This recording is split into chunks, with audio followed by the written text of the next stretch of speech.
जी अस्सलाम वालेकुम।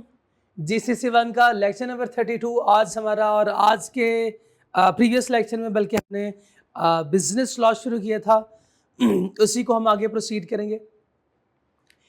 Business law में हमने कॉन्ट्रैक्ट को इंट्रोड्यूस किया था, यानी इंट्रोडक्शन टू कॉन्ट्रैक्ट, जिसमें हमने कॉन्ट्रैक्ट को डिफाइन किया था, कॉन्ट्रैक्ट के एसेंशियल्स एलिमेंट्स देखे थे कि कौन सी चीज़ें किसी भी कॉन्ट्रैक्ट के लिए ज़रूरी होती है, जैसे कि ऑफर, एक्सेप्टेंस, कंसीडरेशन और प्लस इनफोर्सेबिलिटी बाय लॉ। ये चारों चीज़ें किसी भी कॉन्ट्रैक्ट के लिए होनी चाहिए, यानी इनमें से अगर कोई चीज़ मिसिंग है तो कॉन्ट्रैक्ट नहीं होगा, तो अधूरे कॉन्ट्रैक्ट नहीं होते। कॉन्ट्रैक्ट हमेशा पूरा होता है। ठीक है, तो इसी को आज हम कंटिन्यू करेंगे, आगे चलेंगे। जैसे कि मैंने बताया था, जैसे कि डिस्कस हमने पहले किया था, किधर गया, कि इस चैप्टर में हम डिस्कस करेंगे, हाँ ये आ गया, चैप्टर 18 हम डिस्कस करेंगे ऑफर एंड एक्सेप्टेंस। तो अभी पहले शुरू करते हैं ऑफर से। आज का जो हमारा एजेंडा होगा, आज का हमारा टॉपिक वो है offer, it's essentials and revocation of an offer. Offer, essentials and revocation of an offer.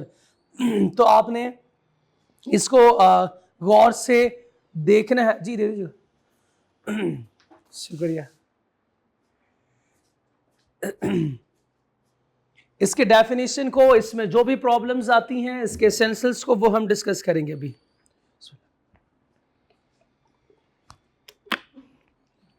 Offer की डेफिनेशन तो हमें पता है, व्हाट इज ऑफर्स।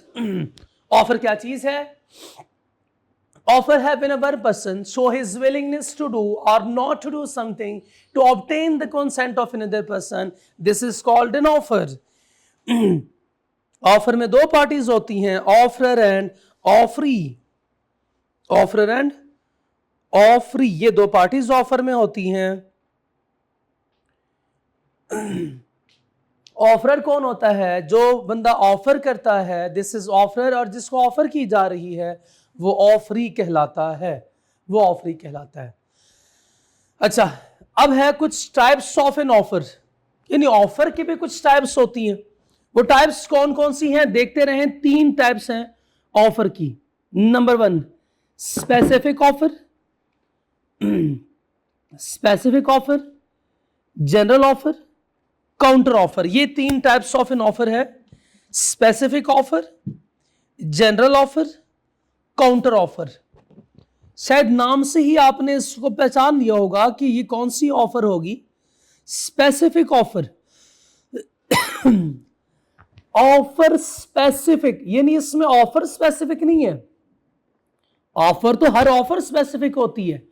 ये है an offer made to specific person या ग्रुप ऑफ पर्सन। किसी एक खास, किसी भी स्पेसिफिक बंदे को ऑफर की जा रही हो या ग्रुप ऑफ पीपल के लिए ऑफर हो, तो दिस इज स्पेसिफिक ऑफर।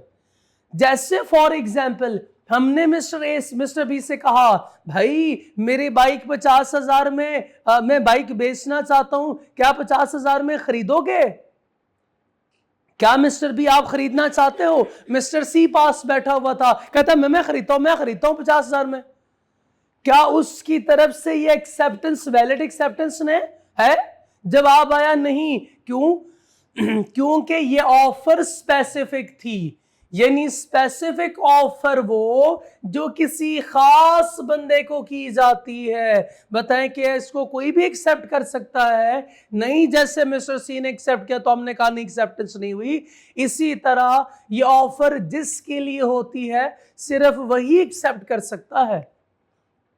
ये ऑफर जिसके लिए होती है सिर्फ वही एक्सेप्ट कर सकता है, उसके अलावा कोई भी बंदा इस ऑफर को एक्सेप्ट नहीं कर सकता। दूसरी एग्जांपल सुने। हम अपनी पूरी क्लास के लिए मैं ऑफर करता हूं कि भाई जिसका भी ये पेपर पहली अटेम्प्ट में पास हो गया, मैं उसको 100 रुपए इनाम दूंगा, 100 रुपए इनाम दूंगा। अब आया बच्चा मेरे पास, सर मेरा जो है वो पेपर पास हो गया, मुझे 100 रुपए इनाम दे। मैंने कहा कि आप कौन हो? कहते सर वो आपने लेक्चर में कहा था, वो ना यूट्यूब पे मैं वैसे देख रहा था तो जीसीसी के लेक्चर, फिर आपका ये वाला लेक्चर सामने आया, फिर मैंने वो लेक्चर सुना, मेरा पेपर पास हो गया। मैंने कहा ना भाई ना, ये ऑफर तो स्पेसिफिक क्लास के लिए थी, ये ऑफर सबके लिए थी ही नहीं, सबके लिए थी नहीं। अनाउंस किया मैंने, जिसका भी इस अगले टेस्ट में 100% रिजल्ट आया मैं उसको 500 रुपए इनाम दूंगा। अब बच्चा मेरे पास आया 100, वो कहते हैं सर 500 रुपए निकाले। मैंने कहा किस बात के 500 रुपया, आपने मुझे कब दिए? कहता नहीं सर मैंने आपको पैसे दिए नहीं है। वो मैं 7 वाली क्लास में बैठा हुआ था, आप क्लास पढ़ा रहे थे, तो मैंने सुना कि आप कह रहे हैं कि जिसके टेस्ट में 100% मार्क्स आए तो वो मेरे से पैसे ले लेना। मैंने कहा अल्लाह के बंदे, वो अपनी क्लास की बात कर रहा था मैं, ये सबके लिए ऑफर तो थी ही नहीं, ये ऑफर इस क्लास के लिए थी। इधर जो बच्चे बैठे, ये सबके लिए ऑफर नहीं थी। तो ये स्पेसिफिक ऑफर किसी खास पार्टिकुलर बंदे के लिए हो सकती है, किसी स्पेसिफिक पर्सन को भी हो सकती है, या ग्रुप ऑफ पर्सन को भी ये ऑफर हो सकती है। ठीक है, कंपनी ने बोनस अनाउंस किया, क्या हम अपने टॉप सेल रिप्रेजेंटेटिव को बोनस देंगे? ये ऑफर किसके लिए? सिर्फ कंपनी के एम्प्लॉयज के लिए। तो this is a specific offer, not general offer. ये स्पेसिफिक, कौन इसको एक्सेप्ट कर सकता है? जिसके लिए ऑफर हो, चाहे वो स्पेसिफिक पर्सन है उसके लिए तो वो स्पेसिफिक पर्सन, या ग्रुप है तो ग्रुप भी इसको एक्सेप्ट कर सकती है। ओके, अब जनरल ऑफर कौन सी होगी? जनरल ऑफर है जो सोसाइटी एट लार्ज के लिए हो, पब्लिक एट लार्ज के लिए हो, सबके लिए है, ओपन है, कोई भी इसको एक्सेप्ट कर सकता है, सबके लिए। अखबार में इश्तिहार देते हैं, अखबार में इश्तिहार देते हैं कि वैकेंसी खाली है, अब वैकेंसी खाली है, कोई भी बंदा आ सकता है उठ के, कोई भी बंदा आ सकता है। अखबार में इश्तिहार दिया कि I have lost my pet dog, तो जो भी ढूंढ के लाएगा हम इसको 1 लाख रुपए इनाम देंगे। इस तरह के बहुत सारे जो है वो इश्तिहारात आप लोग दीवारों पे भी देखेंगे, सोशल मीडिया पे भी इस तरह की बहुत सारी पोस्ट आती है कि लोगों ने महंगे महंगे इस तरह के पेट रखे होते हैं। तो वो कभी जो है वो पार्क में इनका गायब हो जाता है, कभी चोरी हो जाता है, कभी किसी तरह जो है वो इनका वो अपना लॉस कर जाते हैं। तो फिर वो इश्तिहार देते हैं कि किसी को भी मिले कोई भी ये पहुंचाएगा तो हम इसको इतना इनाम देंगे। अब तो जब इसने कह दिया कि कोई भी, तो दिस इज अ ऑफर। कौन सी ऑफर है? जनरल ऑफर है। An offer made to the public at large, a reward announcement, only a person who knows about the offer and then acts on it can accept it। तो इसमें खास बात क्या है? इसमें खास बातें क्या है? एक तो उसको पता होना चाहिए, knows about the offer, सिर्फ पता होना एनफ नहीं है, वो क्या करे? Act on it. मीन्स के फॉर एग्जाम्पल कोई लॉस्ट आइटम है, लॉस्ट आइटम है, अब उससे रिवॉर्ड के बारे में पता तो है, रिवॉर्ड का पता तो है, लेकिन वो लेकर नहीं आता, तो ये एक्सेप्टेंस नहीं होगी। अच्छा, दूसरा सिनेरियो हो सकता है कि उसने उस एक्ट को फुलफिल तो किया, यानी वो लॉस्ट आइटम रिटर्न तो करता है, लेकिन उसे रिवॉर्ड का नहीं पता, ये फिर भी वो हमसे ये रिवॉर्ड क्लेम नहीं कर सकता। अगली बात ये लिखी हुई है, someone perform without knowing, without knowing means find a lost item without knowledge about the reward, there is no valid acceptance, ये एक्सेप्टेंस वैलिड नहीं समझी जाएगी। तो जब एक्सेप्टेंस नहीं है तो फिर कोई प्रॉमिस हुआ नहीं। तो जनरल ऑफर के केस में एक तो ये पब्लिक एट लार्ज के लिए ऑफर होती है, और इसको कौन एक्सेप्ट कर सकता है? इसको कोई भी एक्सेप्ट कर सकता है जिसको इस ऑफर का पता हो और प्लस वो एक्ट भी करे। एक्ट भी करे, एक्ट करने से मुराद क्या है कि वो लॉस्ट आइटम, हमारी एग्जांपल में तो लॉस्ट आइटम, लॉस्ट आइटम जो है वो ढूंढ के लेकर भी आए वो मालिक के पास, जो इसका एक्चुअल ओनर है उसके पास, वो अगर लेकर भी आता है तो रिटर्न भी करता है तो उसने एक्सेप्ट कर लिया, तो दोनों शरायत पूरे होने चाहिए। कौन कौन सी कंडीशन है? एक तो रिवॉर्ड का पता होना चाहिए, दूसरा उसने एक्ट भी किया हो, यानी लॉस्ट आइटम जो है वो रिटर्न भी करता है। तो ये हो गई जनरल ऑफर। भाई काउंटर ऑफर कौन सी होती है? काउंटर किसे कहते हैं? जवाबी। काउंटर अटैक, जवाब देना। आपको कोई चपेट मारता है, आप दो लगाते हो, तो दिस इज काउंटर, इसको कहते हैं काउंटर अटैक। तो ये काउंटर अटैक में काउंटर ऑफर है, काउंटर ऑफर है। रिक्शे वाले से आपने पूछा यहां से बरकत मार्केट तक कितना लोगे, उसने कहा 500 रुपया, आपने कहा 300, उसका ये कहना 500 रुपए लूंगा mean he show his willingness and give offer you to obtain your consent. अब आपने कहा 300 मीन्स के आपको वो 500 मंजूर नहीं है, आपने उसकी ऑफर को रिजेक्ट कर दिया, एक नई ऑफर दे दिया आपने 300 की। अब उसकी मर्जी वो इसको एक्सेप्ट करे ना करे। उसने कह दिया फॉर एग्जाम्पल नहीं भाई 450, तो इसका मतलब वो आपकी ऑफर को खत्म कर रहा है, एक नई ऑफर उसकी तरफ से आ गई 450 की। आप कहते हो 400 रुपया भाई फाइनल, तो आपने 450 वाली ऑफर को टुकरा दिया, अब 400 की नई ऑफर स्टैंड कर रही है। उसने कहते चल आ जा बैठ जा, this is offer and acceptance. Okay, तो काउंटर ऑफर कहते हैं in response to original offer. Original offer के रिस्पॉन्स में आप कोई दूसरी, काउंटर ऑफर है ना, दूसरी ऑफर कर रहे हैं, उसकी तरफ से भी ऑफर थी, आपकी तरफ से भी ऑफर है, इसमें दो दो ऑफर होती हैं, दो दो ऑफरें होंगी। चलिए आपकी जुबान में दो दो ऑफरें होंगी। एक ऑफर पहली वाली ऑटोमेटिकली खत्म हो जाती है जब दूसरी ऑफर ऊपर से आती है। If the offeree replies by changing the terms, it become a new offer. और क्या हो जाएगा? The original offer cancel. Original offer क्या हो जाएगी? कैंसल। तो इधर आप लिख लें इसके साथ कैंसल, एंड्स मींस कैंसल या रिजेक्ट। ये कैंसल का लफ्ज़ भी लिखें, रिजेक्ट का लफ्ज़ भी लिखें, मैं सारे अल्फाज यूज़ करूँगा, पेपर में वो कुछ भी यूज़ कर सकता है, कोई सा भी लफ्ज़ आ सकता है। I accept but on instalment, offer थी और वो कहता है कि मैं इसको एक्सेप्ट करूँगा लेकिन इंस्टॉलमेंट पे, इसको एक्सेप्टेंस नहीं समझा जाएगा, इसको ये काउंटर ऑफर है। अच्छा, काउंटर ऑफर की वैसे एग्जाम्पल तो मैंने दे दी है। मैं कुछ एडिशनल एक लाइन लिखवाना चाह रहा हूँ।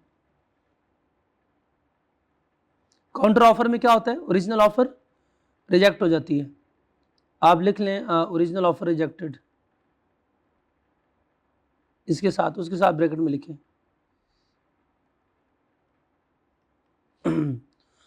Once offer is rejected can never be accepted. ये तो शेयर का पहला मिसरा हो गया। Once offer is rejected can never be accepted. Once offer is rejected can never be accepted. दूसरा मिसरा फिर आप खुद ही मुकम्मल कर लीजिए। Once offer is rejected का मतलब यह है कि जो ऑफर आपने टुकरा दी है, आप उसके इसके बाद इसको दोबारा एक्सेप्ट कर ही नहीं सकते, सवाल ही नहीं पैदा होता, आप इसको दोबारा एक्सेप्ट नहीं कर सकते। सर इसका क्या मतलब हुआ? सुनते जाए, सुने।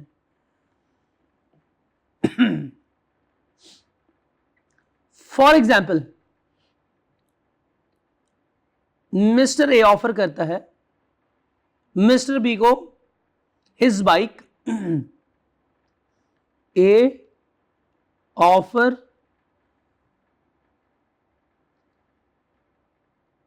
Bike to mister B.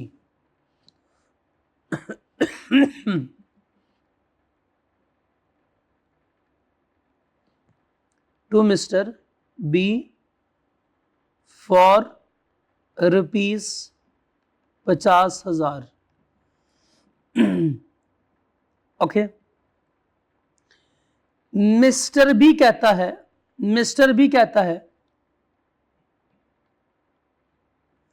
नहीं भाई 45,000। मिस्टर बी कहता है नहीं भाई 45,000, ये 50,000 बहुत ज्यादा है।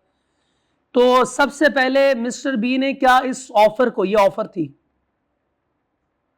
क्या इस ऑफर को खत्म कर दिया? यस, ये ऑफर अब खत्म हो गई। इसको हम कहते हैं काउंटर ऑफर। बाद में मिस्टर बी को ख्याल आया, यार ये तो ना 50,000 इसकी जो बाइक है इसको खुद नहीं पता, ये तो बहुत महंगी है।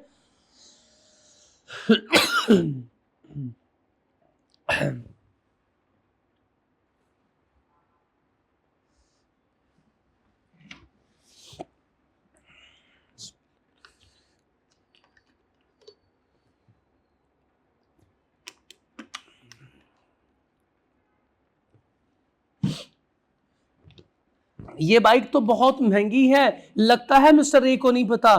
फिर भागा भागा मिस्टर ए के पास गया, हाँ हाँ हाँ हाँ हाँ, मैं खरीदने को तैयार हूं, I will buy your bike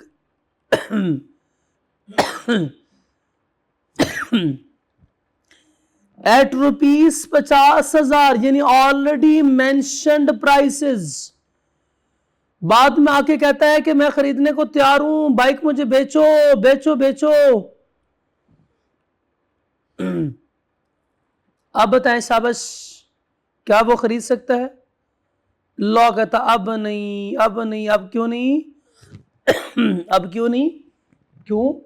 क्योंकि अब जो है वो ये ऑफर खत्म हो चुकी है, तो अब आप नहीं खरीद सकते। This is called once offer is rejected can never be accepted. इस ऑफर को, ये ऑफर अब स्टैंड ही नहीं कर रही थी, अब इसको एक्सेप्ट नहीं कर सकते। अच्छा, अगर 50,000 में ये बाइक दोबारा खरीदनी हो तो इसके लिए क्या करें?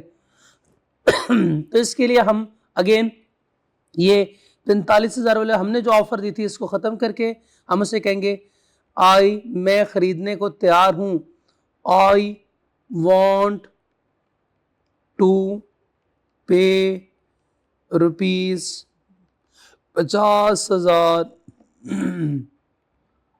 For your bike, this is in offer, ये ऑफर है आपकी तरफ से। अब चाहे तो ए इसको एक्सेप्ट करे, चाहे तो इसको रिजेक्ट करे, ठीक है। तो ये पूरी कहानी थी किसकी? काउंटर ऑफर की, काउंटर ऑफर की। तो जिस ऑफर को आपने टुकरा दिया आप सब्सिक्वेंटली इसको एक्सेप्ट नहीं कर सकते।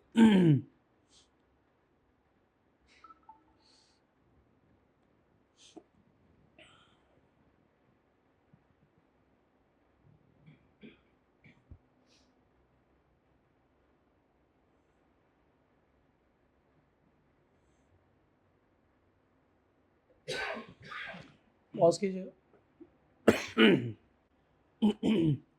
जी। अब चलते हैं एसेंशियल्स ऑफ एन ऑफर या प्रपोजल। सबसे पहले एसेंशियल्स को अंडरस्टैंड करें, समझें एसेंशियल को।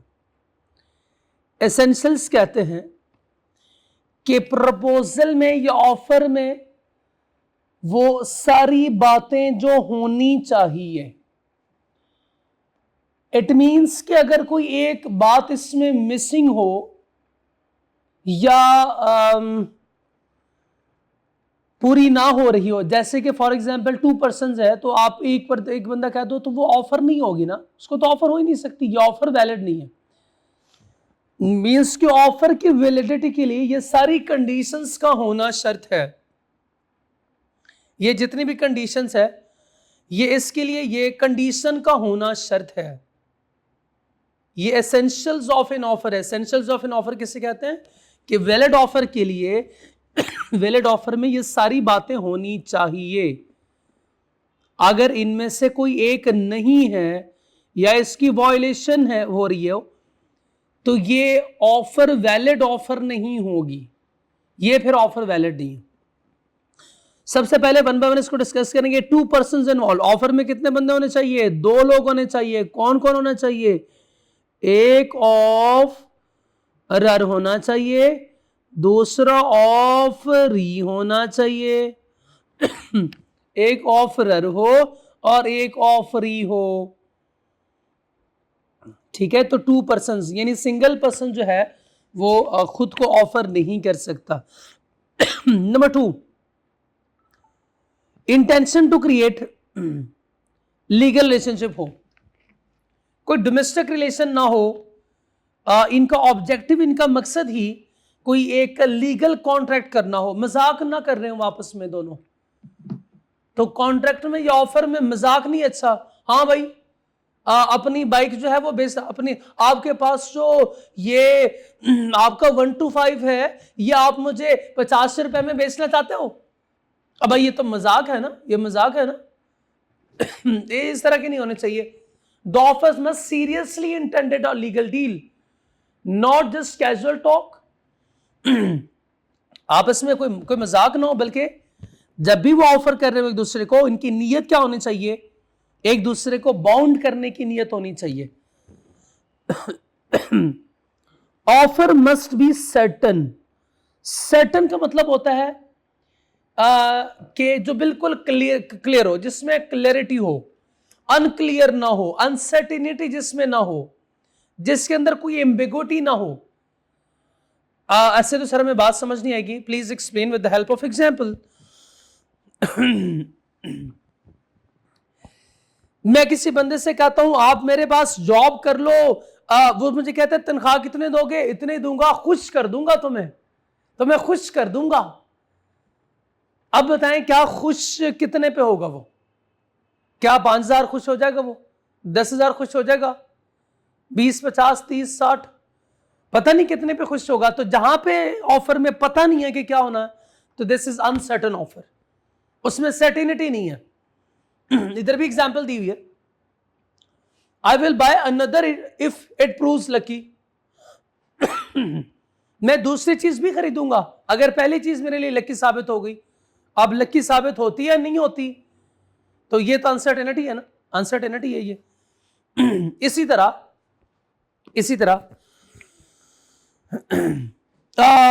हम आपको ना एक तो ये 5,000 देंगे प्लस आपको बोनस भी दूंगा, मैं बोनस भी दूंगा। अब बोनस कितना कोई पता नहीं है, कोई नहीं पता, तो ये अनसर्टेनिटी है। आप हर महीने इंटरेस्ट पे करते रहे 10,000,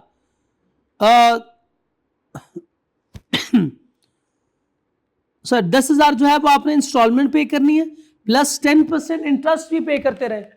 अब 10% जो है, अगर सिर्फ ये कहता इंटरेस्ट होना चाहिए तो इंटरेस्ट अनसर्टन है, लेकिन उसने स्पेसिफाई कर दिया इंटरेस्ट कितना होगा, 10% इंटरेस्ट होना चाहिए, तो दिस 10% इज स्पेसिफिक। अब ये सर्टन है, इसमें कोई अनसर्टेनिटी नहीं है। 10% तो स्पेसिफिक अमाउंट है ना, तो दिस इज डेफिनेट टर्म। तो सर्टेन एंड डेफिनेट टर्म्स होने चाहिए। The offer must B clear and specific. If it is वेग, अगर ये वेग होगी मींस क्या अनक्लियर होगी, इसमें एम्बिगुइटी होती है, it is not a valid offer, ये ऑफर वैलिड नहीं होगी। तो ऑफर में तो ऑफर की सारी एसेंशियल्स पूरे होंगे तो ऑफर वैलिड होगी। तो ऑफर की वैलिडिटी के लिए यह भी शर्त है। Number 4, offer must be communicated. Offer अगर कम्युनिकेटेड नहीं है ना तो उसको एक्सेप्ट ही नहीं कर सकता। और दूसरी बात यह कि आप ये भी नहीं कह सकते कि मेरे दिल में था मैं आपको ऑफर करूंगा, नहीं, बस आपकी सिर्फ इंटेंशन जो है उसके लिए काफी नहीं है कि मैं फलां को ऑफर करूंगा। ऑफर कम्युनिकेट होनी चाहिए, ऑफर कम्युनिकेट होनी चाहिए। कम्युनिकेट से मुराद अगले बंदे को आपके ऑफर का नॉलेज होना चाहिए। The offer must be communicated to the offeree. कैसे? आइदर बाय वर्ड्स और बाय कंडक्ट। मींस के बाय वर्ड्स मींस के ये एक्सप्रेस भी हो सकती है ऑफर, इंप्लाइड भी ऑफर हो सकती है। ये कल के लेक्चर में हमारी डिस्कशन हुई थी। तो ये ऑफर जो है वो एक्सप्रेस ऑफर भी हो सकती है, यानी ओरल या रिटन में, तो ये एक्सप्रेस ऑफर होती है ना। और बाय कंडक्ट ये इंप्लाइड ऑफर नहीं होती क्या? बाय कंडक्ट और बाय पास्ट प्रैक्टिस यही एग्जांपल हमने पढ़ी थी। बाय कंडक्ट भी ये एग्जांपल हो सकती है।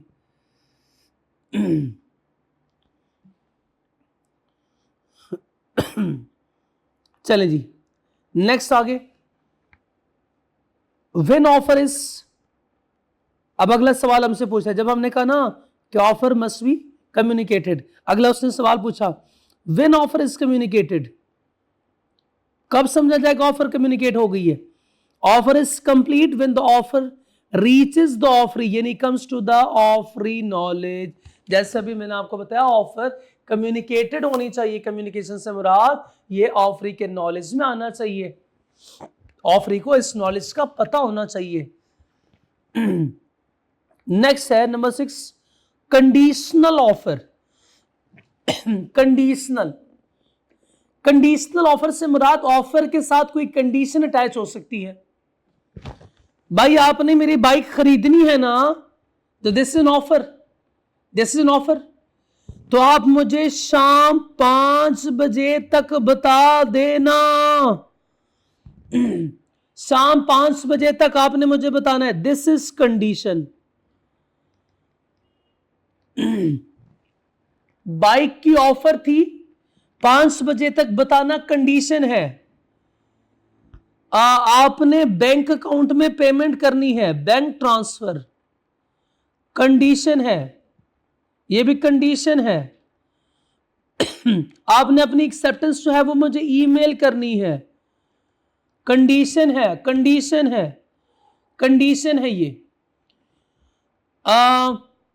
ये आपने खरीदना है ना, तो संडे को आपको आना पड़ेगा, कंडीशन है, कंडीशन है, कंडीशन। तो ये सारी कंडीशंस है। तो कंडीशन जो ऑफर में होगी, ऑफर की कंडीशन को एज इट इज फुलफिल करना पड़ता है। ठीक है? An offer can have condition but the offeree must accept them exactly as stated. ऐसे नहीं कह सकता थोड़े से बैंक में ले लेना, थोड़े से कैश ले लेना, संडे क्या, संडे को तो छुट्टी होती है, मैं मंडे को ना आ जाऊं। तो इफ द ऑफरी चेंज, अगर वो चेंज करता है any conditions, it becomes a counter. क्योंकि काउंटर ऑफर की डेफिनेशन यही थी कि थोड़ी सी वेरिएशन करते हैं आप ऑफर में, तो ये ऑफर खत्म हो जाती है, एक काउंटर ऑफर बन जाएगी फिर। ओके, ये 6 बातें थी। सातवीं बात उसके एसेंशियल्स में नहीं है, लेकिन थोड़ी सी ये मिलती जुलती बात है। सातवीं बात है, invitation to offer is not an offer. Invitation to offer is not an offer. अब इन्विटेशन टू ऑफर क्या है? एग्जाम्पल सुने, डिफरेंस देखें, फिर इस कॉन्सेप्ट को अंडरस्टैंड करते हैं। आप किसी डिपार्टमेंटल स्टोर में जाते हैं, आप वहां से कोई चीज पसंद करते हैं और लाके काउंटर पर रख देते हैं। आपने पैसे दिए, उसने आपसे पैसे ले लिए और आप गए, अब चले गए अपने घर। आपने क्या किया? चीजें उठाई, काउंटर पे रखी, दिस इज एन ऑफर, आपकी तरफ से ये ऑफर है। और उसने क्या किया? आपको आपकी ऑफर को एक्सेप्ट किया, पैसे लेके उसने इंप्लाइडली इसको एक्सेप्ट भी कर लिया। इन्विटेशन टू ऑफर क्या है? इन्विटेशन टू ऑफर, रैक में चीजों को रखना, प्राइस टैग लगाना और आपका जाके उस चीज को पसंद करना। यानी फॉर एग्जाम्पल उसने रैक में चीजें रखी हुई थी, उस पे प्राइस टैग भी लगा हुआ था 2000 का, आपने जाके काउंटर पे रखा और आपने उससे कहा कि ये मुझे दे दो। उसने कहा नहीं ये फॉर सेल नहीं है, माजरत के साथ। तो उसने कहा आप कहते हो नहीं नहीं नहीं नहीं, कैसे फॉर सेल नहीं है भाई, आपकी तरफ से जब आपने इसको रैक में चीजों को रखा, उसके ऊपर प्राइस टैग लगा दिया, तो आपकी तरफ से तो ये ऑफर थी, आपकी तरफ से तो ऑफर थी। तो वो कहेगा नहीं नहीं नहीं नहीं, हमारी तरफ से ऑफर नहीं थी, दिस वाज जस्ट कि हम आपको इनवाइट कर रहे थे। ये ऑफर कहते, इनविटेशन टू ऑफर कहते हैं कि जब आपको बुलाया जाता है कि आओ और मुझे ऑफर करो, this is invitation to offer. अब अगली एग्जांपल दे रहा हूं, आपको बात बिल्कुल क्लियर हो जाएगी।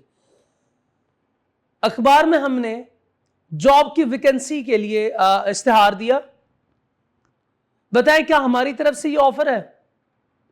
नहीं नहीं नहीं नहीं नहीं, अगर हमारी तरफ से ऑफर होती ना, पहले आने वाला बंदा कहता मुझे लिखो, मुझे रखो, मुझे रखो, दूसरा भी कहता मुझे भी, तीसरा कहता मुझे। हमने कहा नहीं नहीं, वो हमने बंदा रख लिया। कहता नहीं नहीं, आपकी ऑफर तो अखबार में थी, ये तो आपकी तरफ से जनरल ऑफर हो गई, हम सारों ने एक्सेप्ट कर लिया, हम सारों को रखो ना। ये ऑफर नहीं है, ये ऑफर नहीं है, this is invitation to offer. क्या करते हैं आप जाके उसके बाद जो है वो फिर आप वो अप्लाई करते हैं, यानी आप एप्लीकेंट होते हैं, आप अप्लाई करते हैं, तो आपका ये उस जॉब के लिए अप्लाई करना, दिस इज एन ऑफर। वो चाहे तो आपको रखे, चाहे तो ना रखे। ठीक है।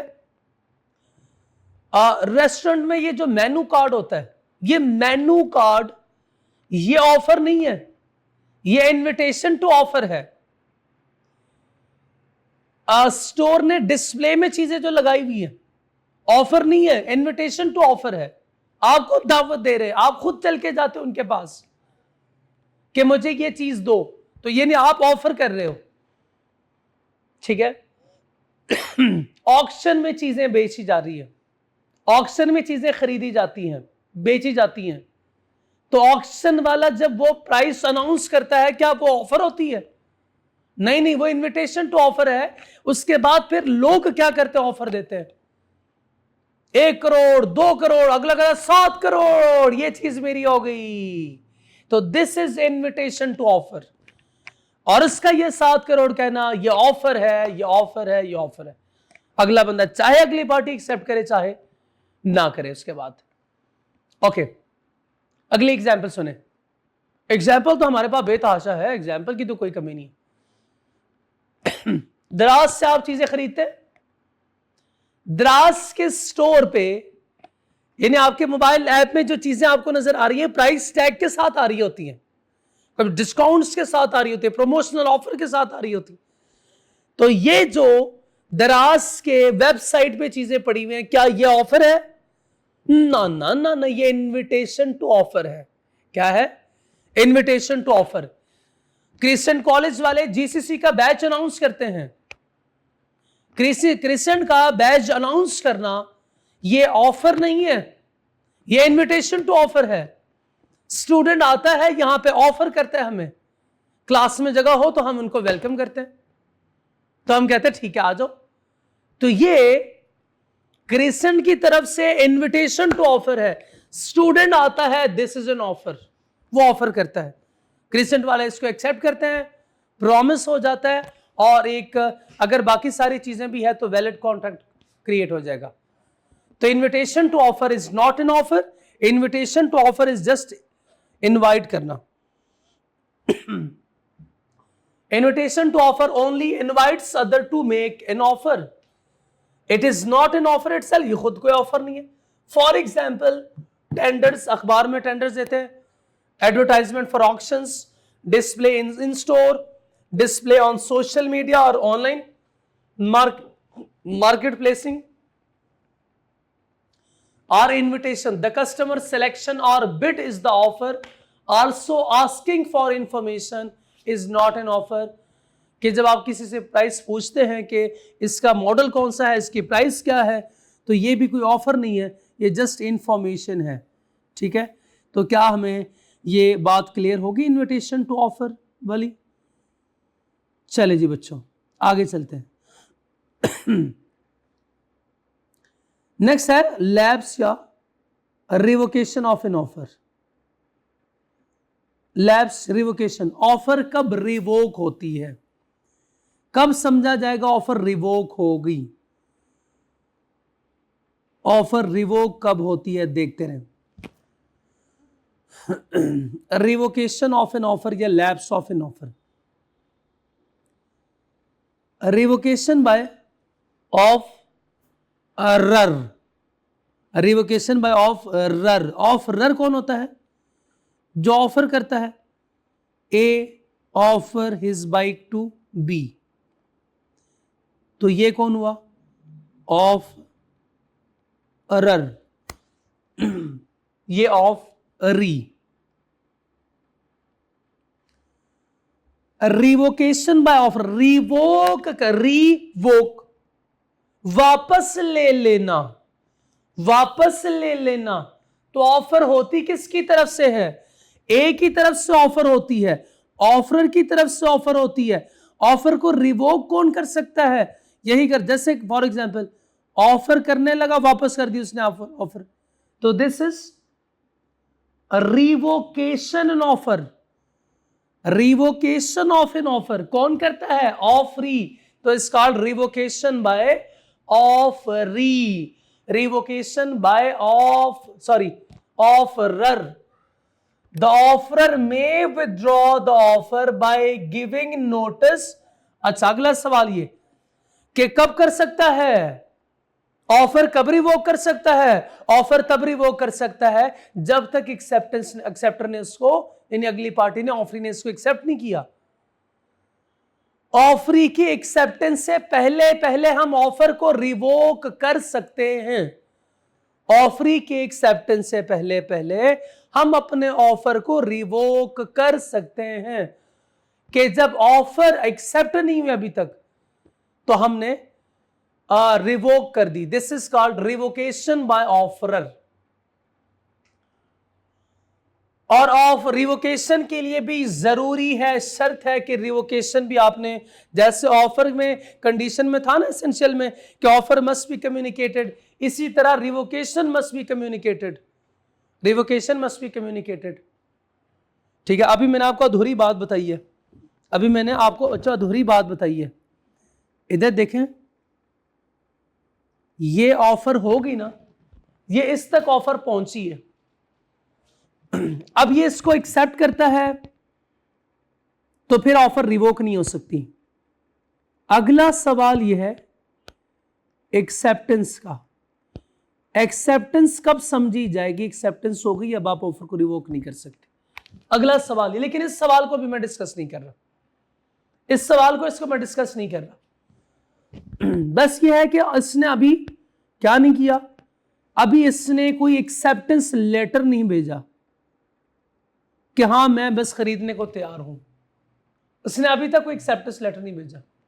मैं क्या इस ऑफर को रिवोक कर सकता हूं? हां बिल्कुल, मैं अगर चाहूं तो इस ऑफर को रिवोक कर सकता हूं, खत्म कर सकता हूं। कैसे, कब? Before acceptance, before acceptance. तो this is called revocation by offeror. ये क्या है? Revocation by offeror.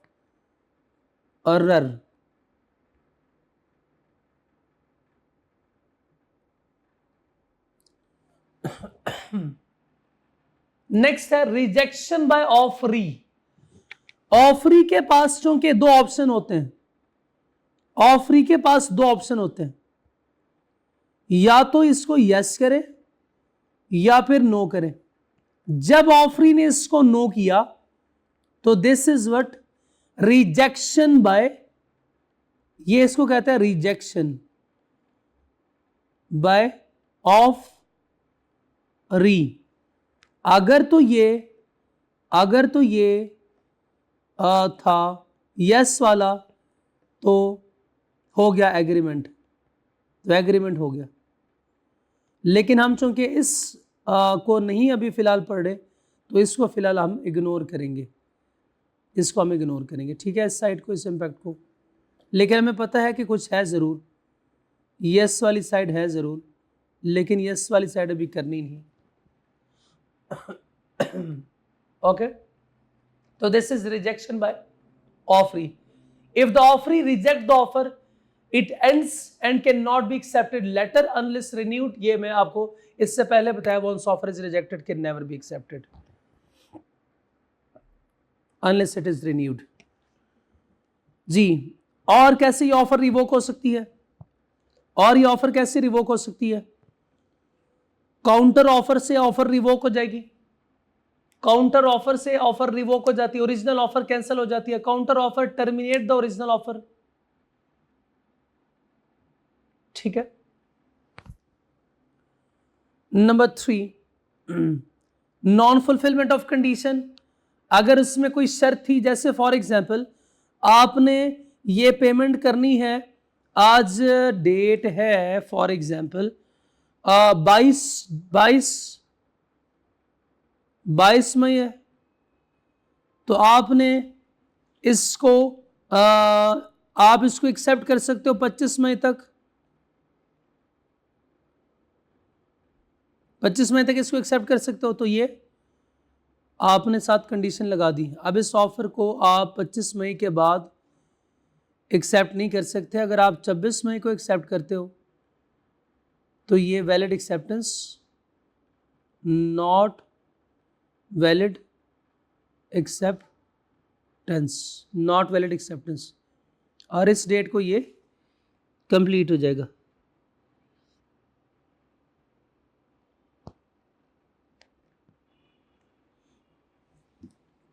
क्या होगा इस डेट को, यानी 25 को, ये ऑफर बस क्या हो गई, नॉट फुलफिल्ड, तो ऑफर लैप्सेस खत्म हो गई। ऑफर लैप्स का मतलब खत्म हो जाना।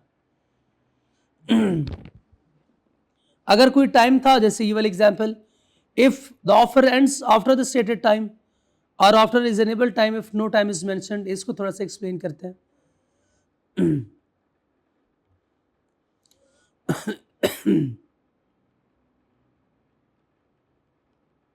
expiry of time,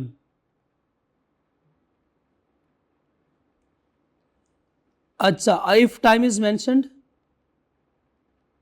time is mentioned, time is not mentioned,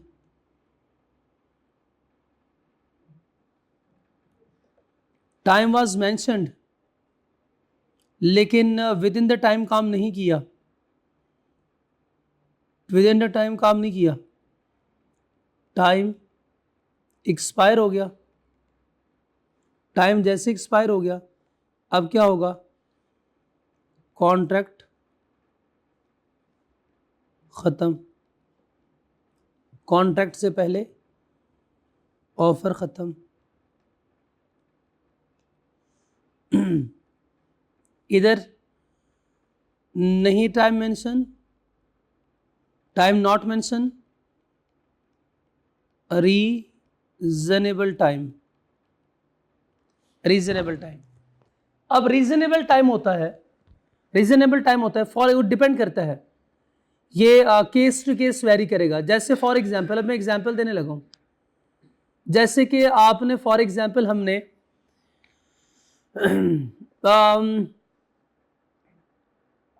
pizza order किया, हमने रात को पिज़्ज़ा ऑर्डर किया और डिलीवरी बॉय वो पिज़्ज़ा घर ले गया और अगली सुबह को डिलीवर कर रहा है। हमने पूछा हाँ भाई अभी डिलीवर कर रहे हो? कहता वो मैंने सोचा कि वो ना रास्ते में पड़ता है आपका घर, तो मैं सुबह वैसे भी उधर जा रहा था, मैंने सोचा सुबह डिलीवर कर दूं। बताएं क्या रीजनेबल टाइम है सुबह उसका पिज़्ज़ा डिलीवर करना? रीजनेबल टाइम नहीं है। इसकी जगह फॉर एग्जाम्पल मैंने कोई दूसरी ऐसी चीज ऑर्डर की थी जिसको मैं बाद में, जैसे फॉर एग्जांपल मैंने ऑर्डर किया था किचन का कोई सामान था, मुझे कोई प्लेट चाहिए थी, प्लेटें चाहिए थी, वो किचन में खत्म हो गई थी फॉर एग्जांपल। तो अब प्लेटें अगर सुबह भी डिलीवर कर दें तो प्लेट खराब थोड़ी हो जाएगी, पिज्जा खराब हो जाएगा, वो खराब नहीं होगी। मैंने जूते ऑर्डर किए थे, जूते सुबह भी आ जाएं तो कोई प्रॉब्लम नहीं, मैंने कौन सा जो है वो रात को जॉगिंग करनी है, ठीक है। तो इसी तरह कुछ चीजें जो है वो उसके लिए खास स्पेसिफिक टाइम होता है, और कुछ चीजें जो है वो बाद में भी अगर डिलीवर हो जाए तो कोई मसला नहीं। लेकिन ऐसे भी नहीं कि साल गुजरने के बाद मुझे जूते डिलीवर करे, वो मुझे अगले महीने जो है वो जाके कहें कि वो प्लेटें आपने ऑर्डर की थी, ऐसी चीजें हम एक्सेप्ट नहीं करेंगे, ये ऑफर खत्म हो गया ऑटोमेटिकली। अगली एग्जांपल सुने।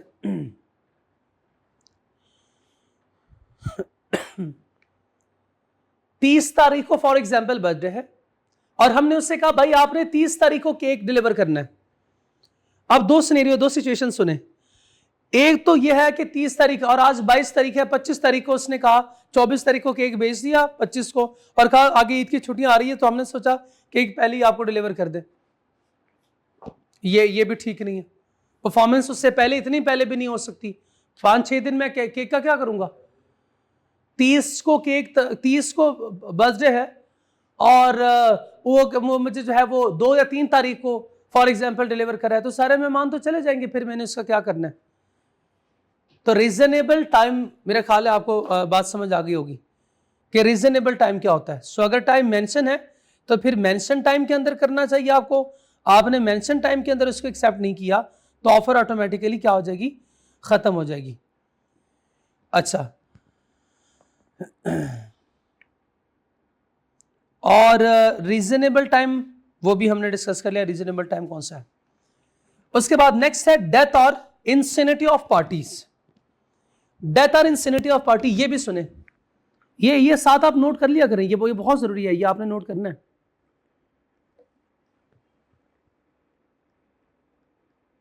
डेथ और इंसेनिटी के केस में क्या होता है?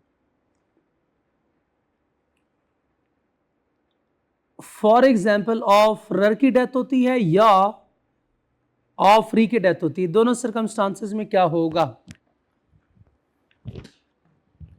ऑफ री की डेथ होगी, किसकी? ऑफ फ्री की डेथ होगी। अब कोई एक्सेप्ट कर सकता है? नहीं कर सकता। Offer automatically lapses automatically. Offeror की डेथ हो गई।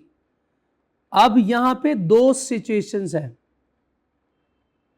यहां पे दो सिचुएशन है, दोनों को गौर से देखें। ऑफरर की डेथ हो गई, offeree knows about death before acceptance,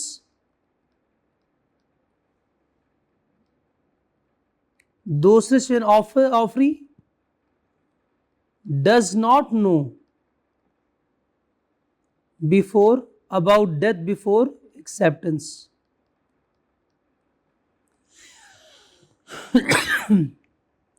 acceptance से पहले इसको पता था कि ऑफरर की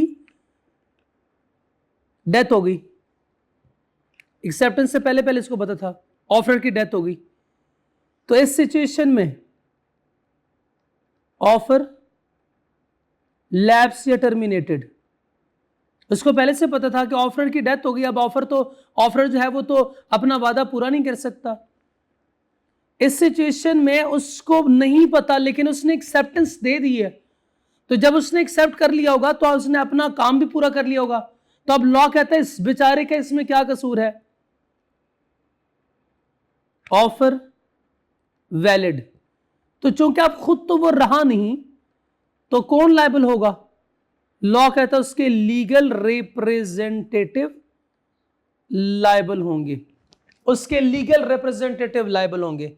ये आपने नोट कर लेना है, ये प्लीज नोट कर लीजिएगा, ये बहुत जरूरी है, फिर आप कंफ्यूज होंगे।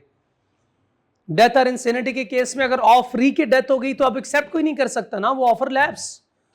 ऑफरर की डेथ हो गई तो उसमें दो सिचुएशन है। अगर एक्सेप्टेंस है, ऑफर को एक्सेप्ट करने से पहले उसे पता था कि ऑफरर की डेथ, ऑफर की डेथ हो गई तो बस अब ऑफरी जो है उसको एक्सेप्ट नहीं कर सकता, ऑफर खत्म हो जाएगी।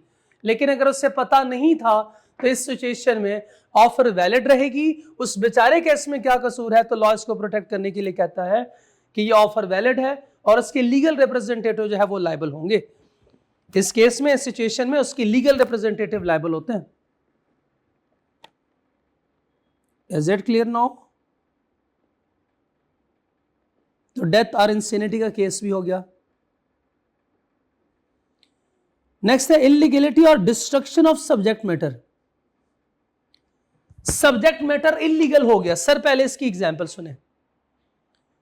हमने कोई चीज फॉर एग्जांपल बाहर से इंपोर्ट करनी थी, अब हमारी चीज, इससे पहले हमारी चीज पहुंच थी, गवर्नमेंट ने इस पे बैन लगा दिया। तो जब गवर्नमेंट की बैन की हुई चीज हम इंपोर्ट करेंगे तो गवर्नमेंट के लॉ की वायलेशन की हमने, तो दिस इज इलीगल। तो जब भी गवर्नमेंट बैन लगा दे यानी चीजें इलीगल हो जाए तो वो ऑफर हो ही नहीं सकती, या कोई ऑफर थी वो ऑटोमेटिकली खत्म हो जाएगी। या हमने बाइक का कॉन्ट्रैक्ट किया था, बाइक का जो कॉन्ट्रैक्ट किया था वो बाइक जल गई, उसका एक्सीडेंट हो गया, बाइक तबाह हो गई पूरी। अब बाइक तबाह हो गई, this is what subject matter destroy हो गया। सब्जेक्ट मैटर मींस कि जो चीज जिसकी ऑफर थी वो ऑफर में जो चीज को जिस चीज के लिए ऑफर थी, जो हमने खरीदनी थी या जो हमने लेनी थी या जो हमने देनी थी, अब वो पॉसिबल नहीं है, तो ये डिस्ट्रक्शन ऑफ सब्जेक्ट मैटर है। If the subject matter becomes illegal और इज डिस्ट्रॉयड, द ऑफर खत्म। इसके साथ ही ऑफर क्या हो जाती है, ऑफर एंड हो जाती है। ठीक है, तो ये ऑफर के बारे में सारी बातें थी। ऑफर के हमने एसेंशियल्स पढ़े, उसके बाद फिर ऑफर कब रिवोक समझी जाएगी कि ऑफर रिवोक हो गई, तो ये सारी डिस्कशन ऑफर के लिए थी। पॉज कीजिए। तो ऑफर की सारी कहानी यहां पे कंक्लूड होती है। इसके बाद हमारी एक्सेप्टेंस की कहानी होगी। हम वन बाय वन इसी तरह offer plus acceptance plus consideration को भी हम डिटेल में नेक्स्ट चैप्टर में इंशाल्लाह डिस्कस करेंगे। तो यूं कॉन्ट्रैक्ट के सारे एलिमेंट्स और कॉन्ट्रैक्ट हमारा पूरा हो जाएगा। चलें, मेरे ख्याल है कि आज के लेक्चर में इतना काफ़ी है, क्योंकि छोटे छोटे कॉन्सेप्ट्स ज़्यादा हैं, आपने ये सारे याद करने। आसान ज़रूर थे, आसान मुश्किल नहीं थे, लेकिन बच्चों एक चीज़ जो है वो ध्यान में रखिए, एग्जाम्पल एग्जाम्पल एग्जाम्पल बहुत बहुत बहुत ज़रूरी है।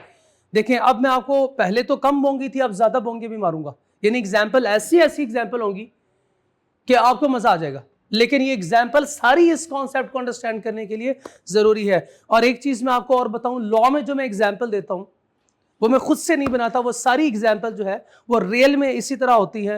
हाँ, होगी बोंगी एग्जाम्पल, लेकिन बहुत अच्छी एग्जाम्पल इस कॉन्सेप्ट के लिए। आपने सारी एग्जाम्पल्स नोट करनी है और इसको याद भी करना है कॉन्सेप्ट के साथ। ठीक है, चले आज का लेक्चर यहाँ ख़त्म करते हैं। अस्सलाम वालेकुम।